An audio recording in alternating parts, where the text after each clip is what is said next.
Top 10 mind-blowing stats.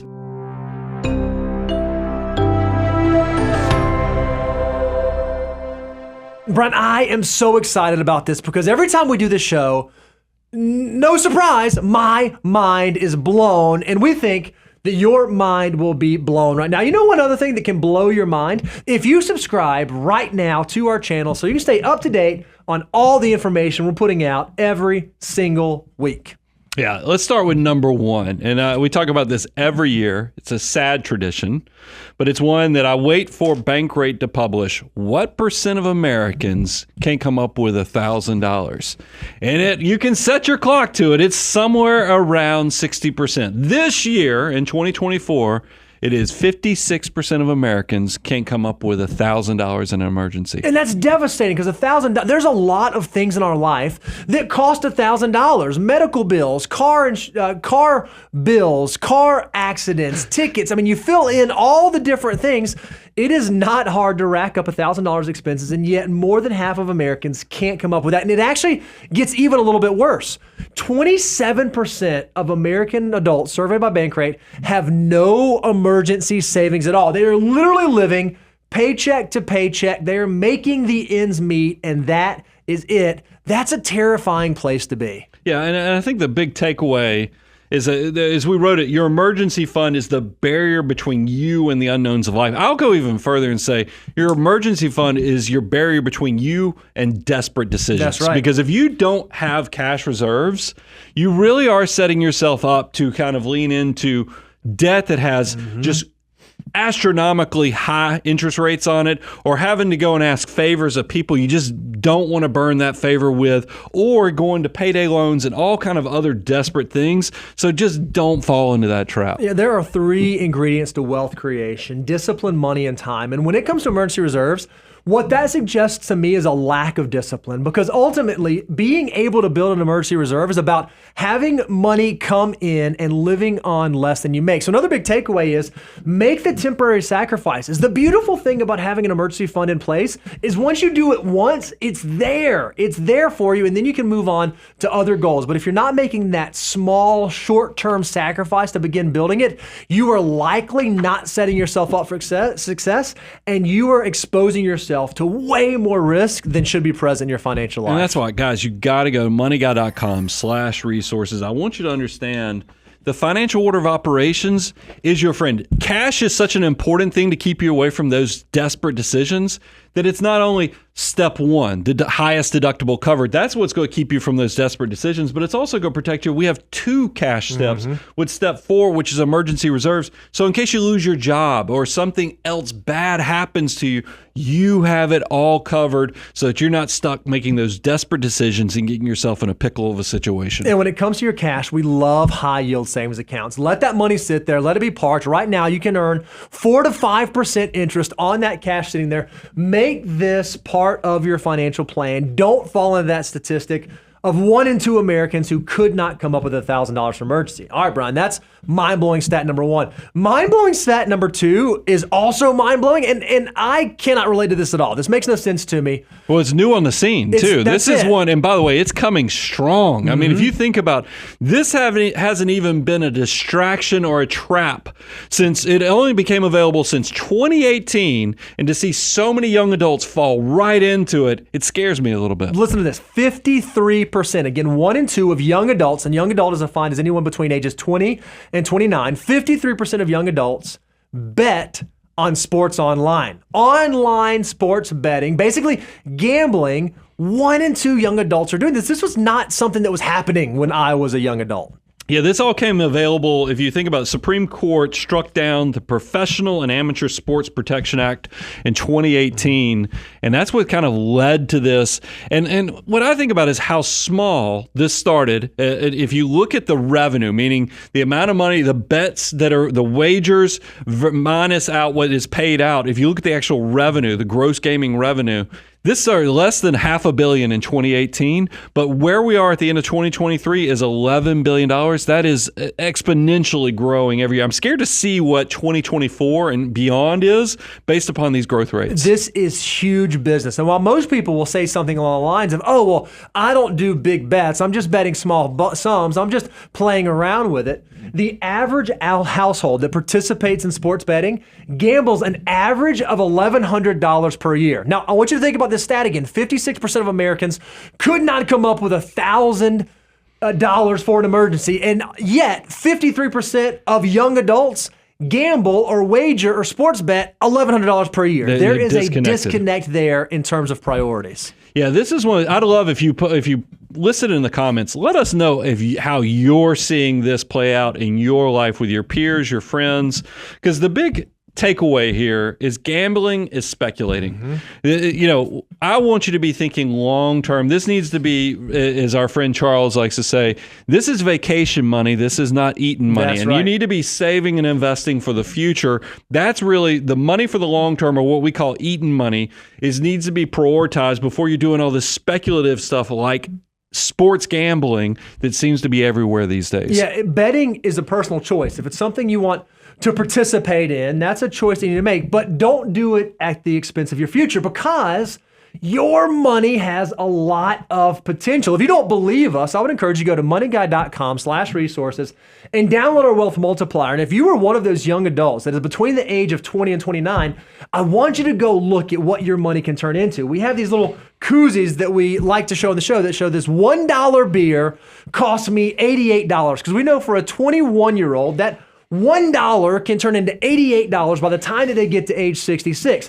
If you are betting $1,100 a year on sports betting, you are taking huge chunks out of your future financial security. So understand how powerful your dollars can be and really make the choice. Is this something I should be putting my money towards, or might I ought to be deploying these dollars in a more efficient and more effective manner? We get to interview our wealthy clients, and even our wealthy clients, when we do our annual wealth survey, have the same regret. Why didn't I just start sooner? So to know that this is impacting 20 to 29-year-olds, guys, you'll never get back that wealth multiplier and the power of multiple exponential growth that is going to come from all those years that you can invest in your 20s and from 20 to 29. So don't waste that powerful moment, especially with something like gambling. All right, Brian, let's look at mind-blowing stat number 3. Did you know that Americans pay an average of $1,583 per month to service debt? Now, I can already hear people saying, oh, okay, well, no, that's mortgages and that's in there. And while that's true, we actually had the content team break down the different levels of debt. And look at this.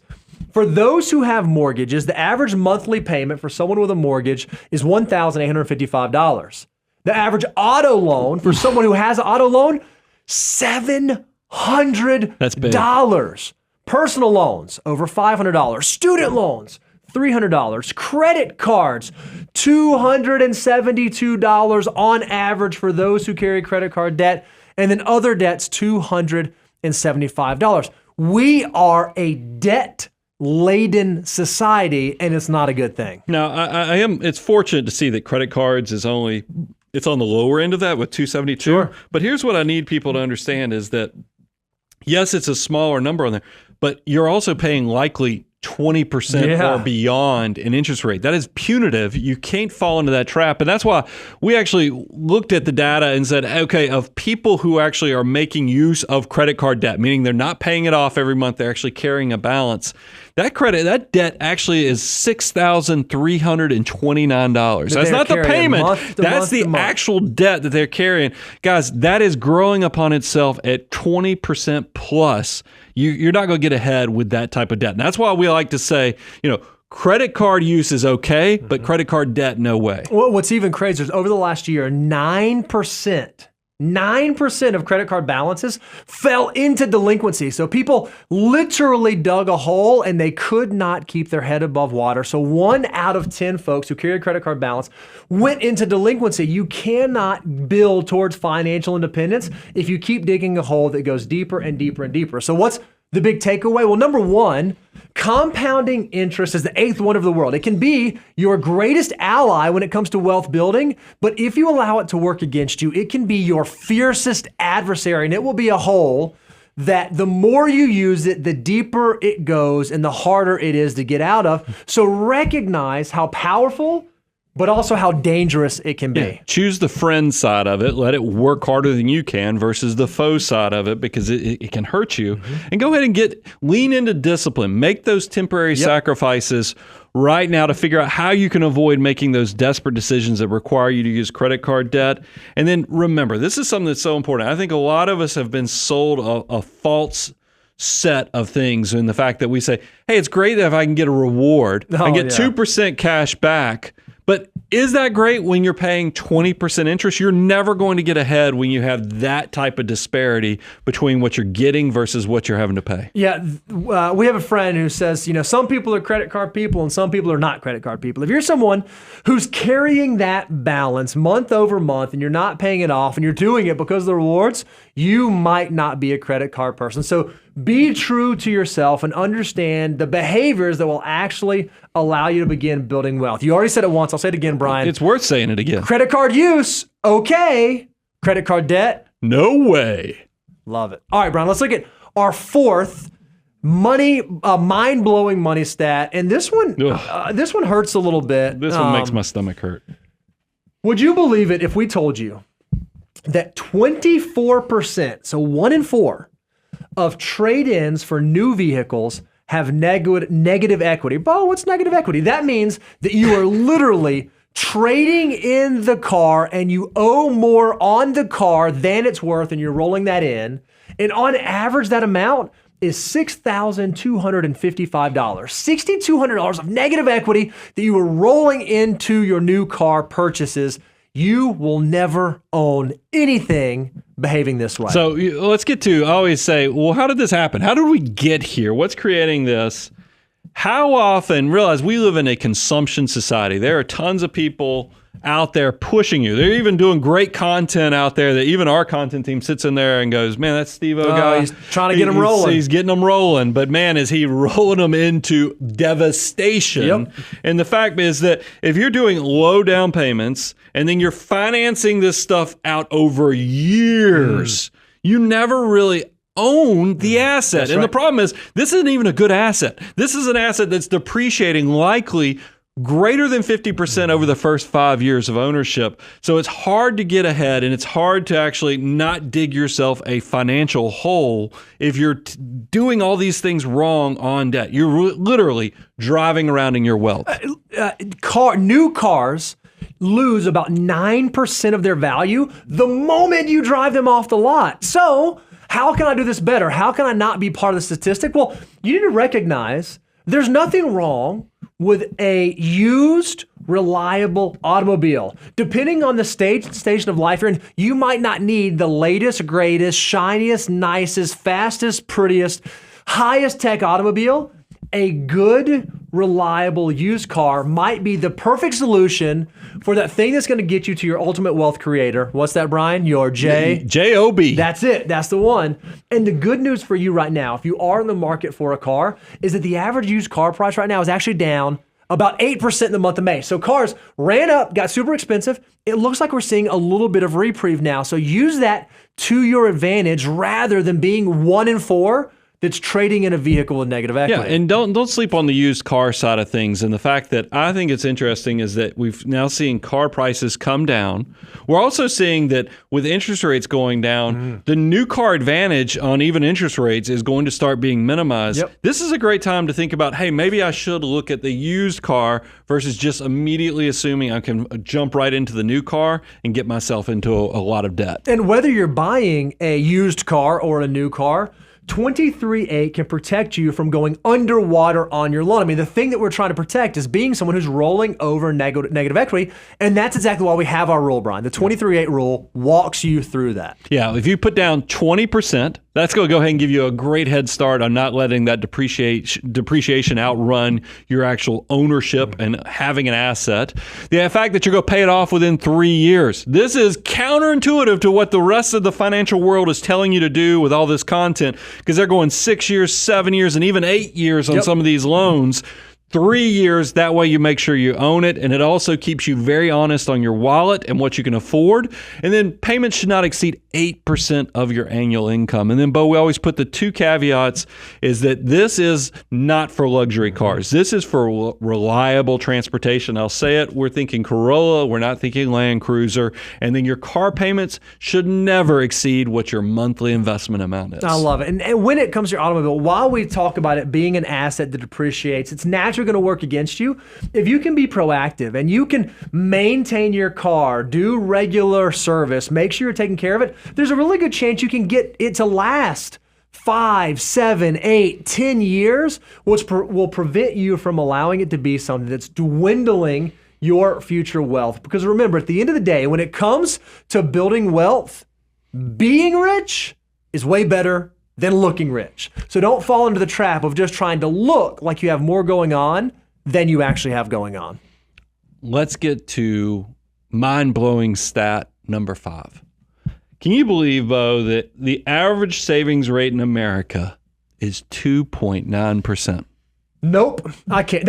I just don't understand. And that's all money saved. That's not just for retirement. That's actually saving for cash, emergency reserves. That's actually what you're keeping. That's living on less than you make. This is what drives me nuts about this number, Brian, is that let's say that we make 100% of our income, because that's how much of our income we make. Well, then some of it goes to taxes.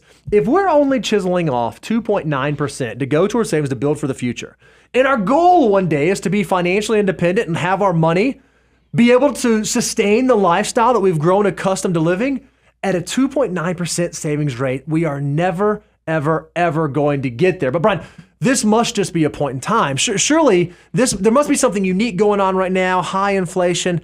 I bet the savings rate is just abnormally low right now. Surely Americans on normal times are much better savers than this, right? It has gotten worse. I mean, I think it's interesting. We actually charted this out for everybody. For those of you who are listening to the podcast and not seeing this on YouTube, it is interesting that pre-pandemic, that rate of savings was somewhere between 7-8%. Still not great. Range. Still not great, because we're recommending you be saving and investing 20-25%. And then it spiked. We went to all-time highs during the pandemic, and that we had multiple causes for that. Is that we were stuck in the house, couldn't spend the money, and then we also had money coming in from the government that went into accounts. So you saw savings rates actually go way high.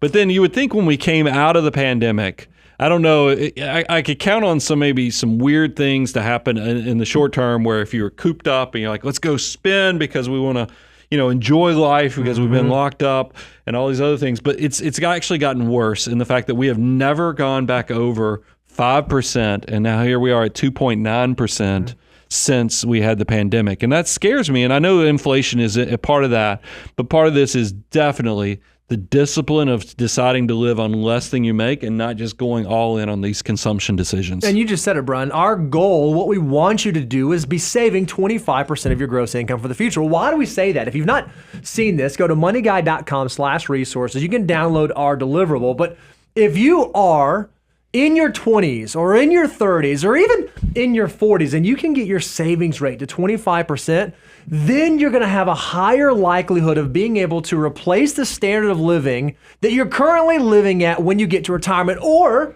if you figure this out early enough and you can save early enough and have that 25% early enough, you might give yourself tons of flexibility and options later in life to where you might not have to work until age 65. You might be able to leave the workforce at age 60 or age 55, but you have to start now. You cannot delay, you cannot wait, because the more time that passes, the harder it becomes to allow your money to work for you. So your goal should be 25%, and that will likely set you up for a successful future. So how do I get there? What are the tricks? Well, number one, start somewhere. You may not be able to start at 25%. Great. If you're at 2.9% right now, how can you get to 3.5% next year? Okay, and then how can you get to 5? And then how do you get that 5 to 10? And slowly and systematically get better through time. but you have to start somewhere. Yeah, you got to automate the process. I like the fact, and we've actually created a deliverable that shows you just a little. Remember, I always talk about make a small incremental decision today, a small decision that will lead to your great, big, beautiful tomorrow.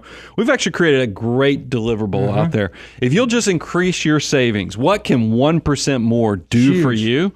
Guys, you can see it's, once again, for the young especially.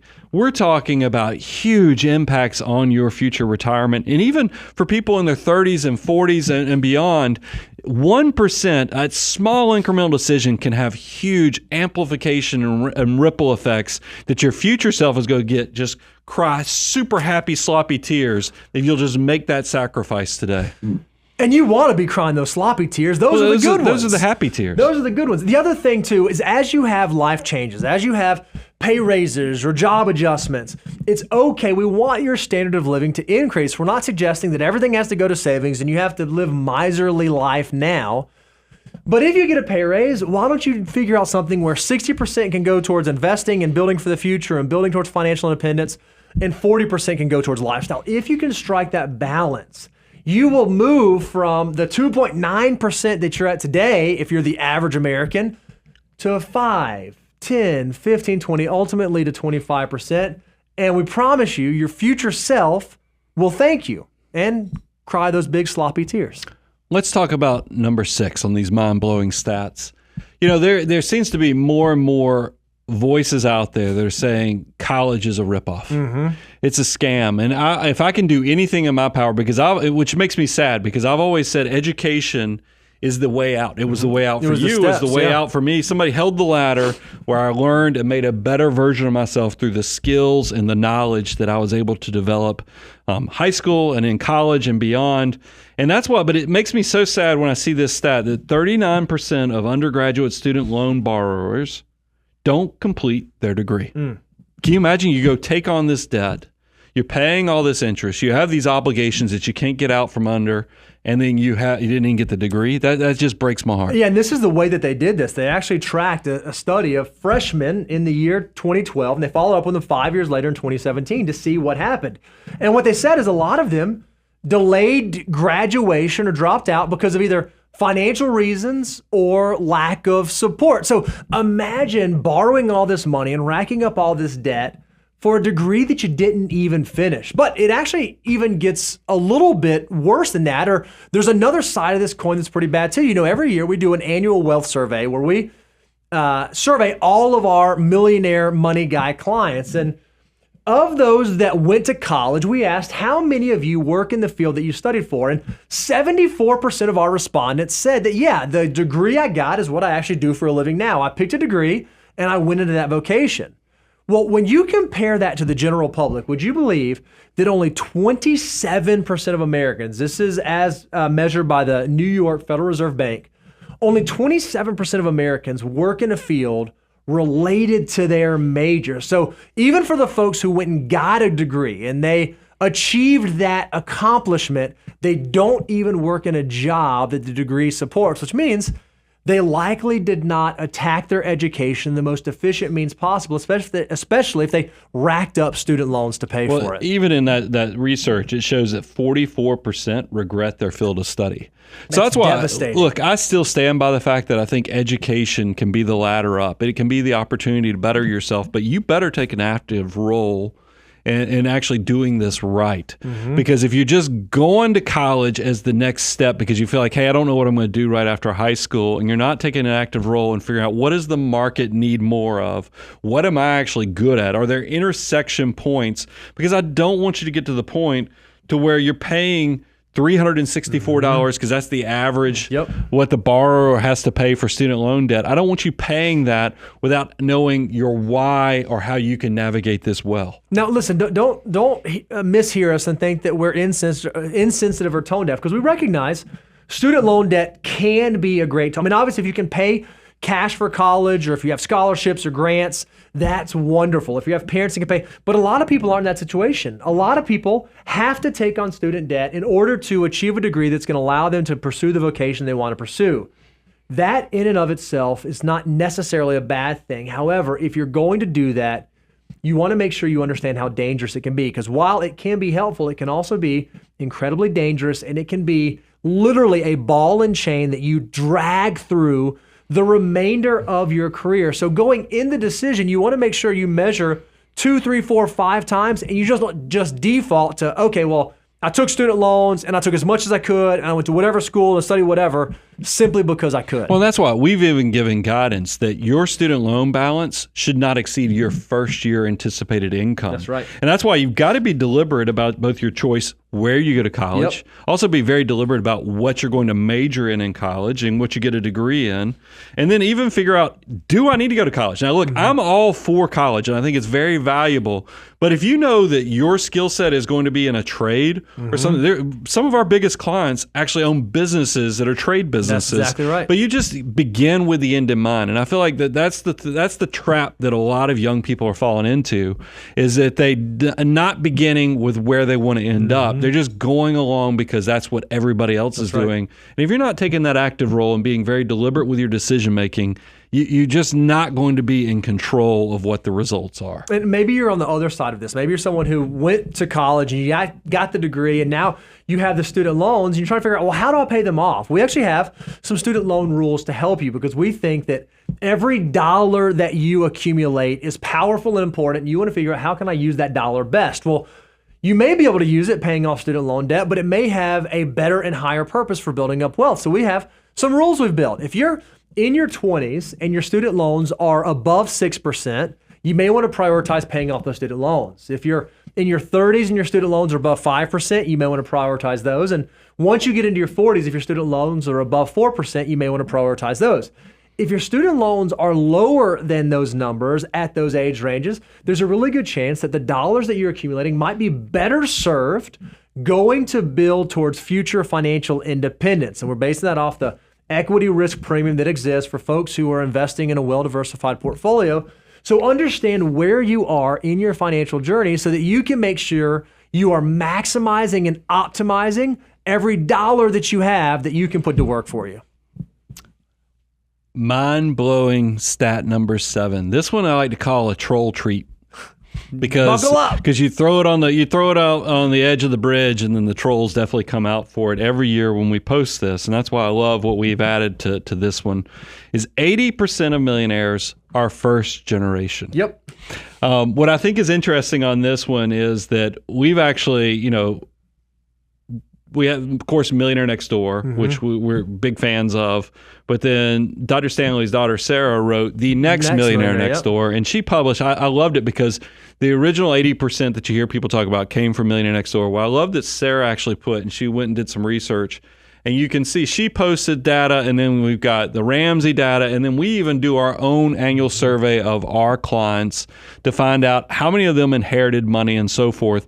And you can see this is not something that just one source came up with. This seems to be just kind of a statistical thing that is just occurring out there, and it's always right around 80% of millionaires are first generation. Now, there is another side. That's encouraging. I mean, 100% of guys that are hosts on the Money Guy show are first generation, right? Like it's an incredibly wonderful and encouraging thing. However, there is another side of that coin that's a little bit less advantageous, right? 70% of wealth tends to be lost by the second generation, and then 90% by the third. So it's awesome that you can build wealth as generation one, but there's also a responsibility with building that to make sure that it can last. So a few things to think about. Number one, if you don't come from money, that's okay. Yeah, get motivated. That's it. Get excited. We live in a world and we live in a society where you can change your outcome, and that's all right. It doesn't require being born into wealth to end up with wealth. That's takeaway number one.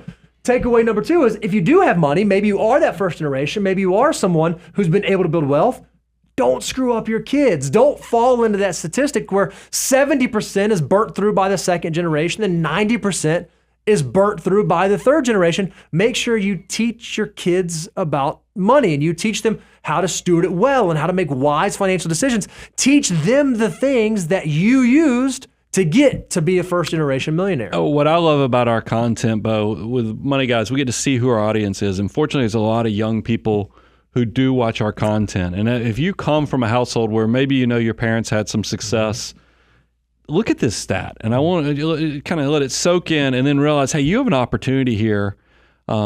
Don't squander it. Actually try to see if you can build off of what your parents have learned, what you're learning from the Money Guy show and beyond. And let's see if we can break that 70% by second generation, 90% by third generation. Because yes, I know this is kind of a part that seems like this stat just stands where it is. It has very little variation. At least be part of that 20% that does it different. Let's see if we can change the world. All right, Brian, let's talk about mind-blowing money stat number 8. And this one, I don't want to say sad's the wrong word, but it's a reality, and I think it's a less than ideal reality. 40% of older Americans right now rely solely on Social Security for their retirement. To give you some context, the average Social Security payment in February of this year was $1,862 per month, or about $22,000 a year. So 40% of older Americans rely solely on an average of about $22,000 a year for their retirement coming from Social Security. That is not fantastic, because the unfortunate truth, Brian, is retirement can be expensive. Yeah, think about the medical expenses. It's estimated that the typical American in retirement is going to spend around $162,000 for medical expenses. And what makes me sad, Bo, is that this means that people aren't getting to do, almost half of Americans aren't doing things on their terms. That's right. They're having to wait for that check to come in from the government, and that's what's paying the bills. And that's great that we have this social safety net, but it's bad from the point of what decisions were made in the 20s, 30s, 40s, and 50s that could have altered this reality so you can do life a little differently. So if you are a young person, if you are a worker, you're not yet in retirement yet, what are some things you can do? Well, the first is figure out how to own your financial future. Retirement is likely going to be expensive, and the costs of things are likely going to increase, and our life expectancy is also increasing. So the burden of responsibility for saving for your future is falling more on you now than it ever has. There are no more pensions the way that they once were. Social Security is not going to replace income the way that it once did. So the burden falls on you. So make sure that you own your financial future, or you're going to be one of these people whose financial future owns you. And I really want you to master deferred gratification. Another way of saying this is really lean into the discipline of the opportunity you have. If you're in your 20s and 30s, you might be looking ahead of you and going, man, I wish I had the money that my boss who's in my 40s or their 50s has. But what you don't recognize that you have that's so powerful is your time. You are so wealthy with your time. Just don't squander that. Lean into the discipline of living on less than you make and actually letting your money work for you. Let it actually turn into wealth. If you just go through life without taking an active role, a disciplined role in your life, you're going to wake up in your 60s or 70s, just like a lot of Americans, where you're counting on Social Security, and then you fall prey to the politicians and all the other things out there instead of taking an active role in living life on your terms. I love it. You just said start now. So, okay, great. I love it. I want to start. What do? We actually have a system built that can help you figure that out. It's called the Financial Order of Operations. If you want your free copy, you can go to moneyguy.com/resources. It is a 9-step tried and true process of what to do with your next dollar. If you want to build towards financial independence, if you want your money to work just as hard as you do, we've given you 9 steps you can walk through to make sure that you are taking the steps right now to own your financial future. And then I want you to automate the process. Make this thing inevitable. I mean, if you just can set up that, hey, I'm going to have a few $100s a month go into this investment or this Roth IRA every month,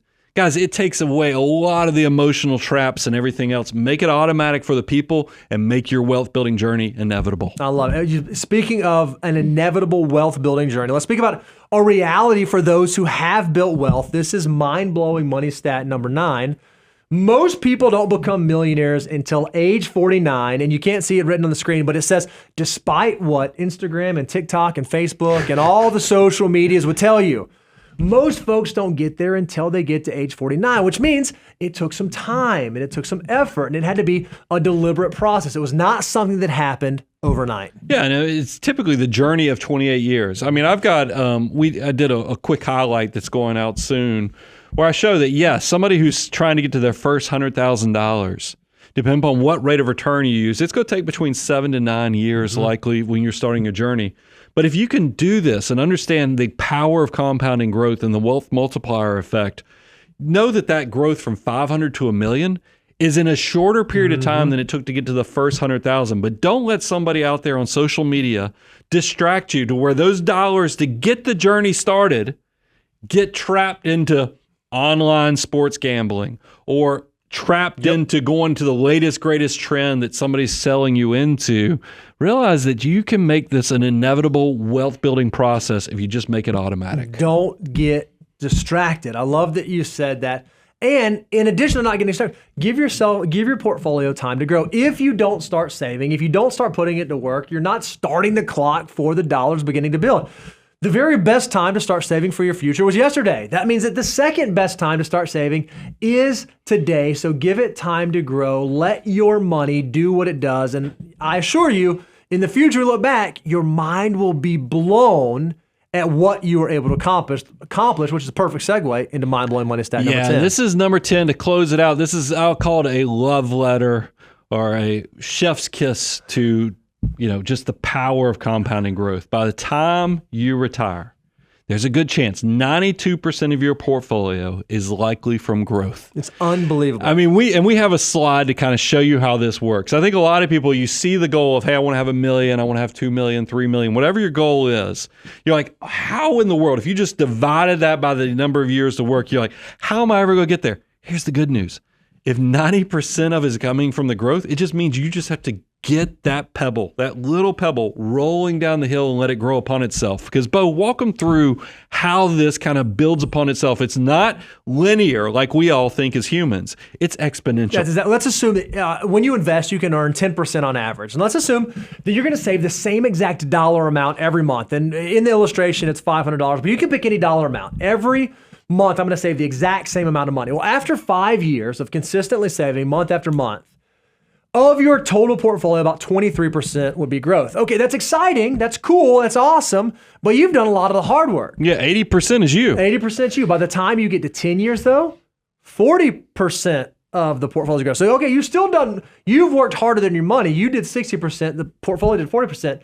You get to 20 years, now 68% of the portfolio is growth. By the time you get to 30 years, 84% of the portfolio is growth. And by the time you get to a 40-year full working career, even though you only save the same exact dollar amount every single month consistently, because you gave it time and because you let your money work for you, 92% of the account value is representative money that grew on top of itself. Growth in the portfolio, only 8% is the money that you had to save. If you can give it enough time, your money can work way harder than you can, but you got to start somewhere. You got to start soon, and you got to give it time to do it. Yeah, I think when we show this stat to people, they're like, wow, that's pretty amazing. It's almost like a magic trick to watch that. And immediately you're like, well, what's my number? Sure. Because you showed this for these different. So if you go to moneyguy.com/resources, we of course have the wealth multiplier. It shows it in 5-year increments, but do better than that. You can go to moneyguy.com/resources, not only download that resource, but we actually have a tool that lets you right there in the hub where you can play around and type in on the calculator what your age is, when you think, and it lets you see how that money can grow. Don't sleep on this. This is one of those fundamental things. Once you understand what money can become and the power of those small incremental decisions, you're changed forever. I mean, that's how my journey started. That's how your journey started. And I want to just invite you also on this journey to walk the path of letting your money work harder than you can with your back, your brain, and even your hands. That's why we're going to keep loading you up. Go to moneyguy.com/resources to get our free stuff. And if you've gotten to the point where you're just complications are just knocking on the door and you're like, man, I used to think my financial life was so simple, but now it seems like it's so complex. Take the relationship to the next level. That's why the abundance cycle works. We love on you, give you tons of free information, tons of free tools. But once you reach a level of success, we're going to be there waiting for you. We're going to leave the porch light on so you can come, become a client, and we'll help you continue to maximize it. I'm your host, Brian Preston, Bo Hansen, Money Guy Team, out.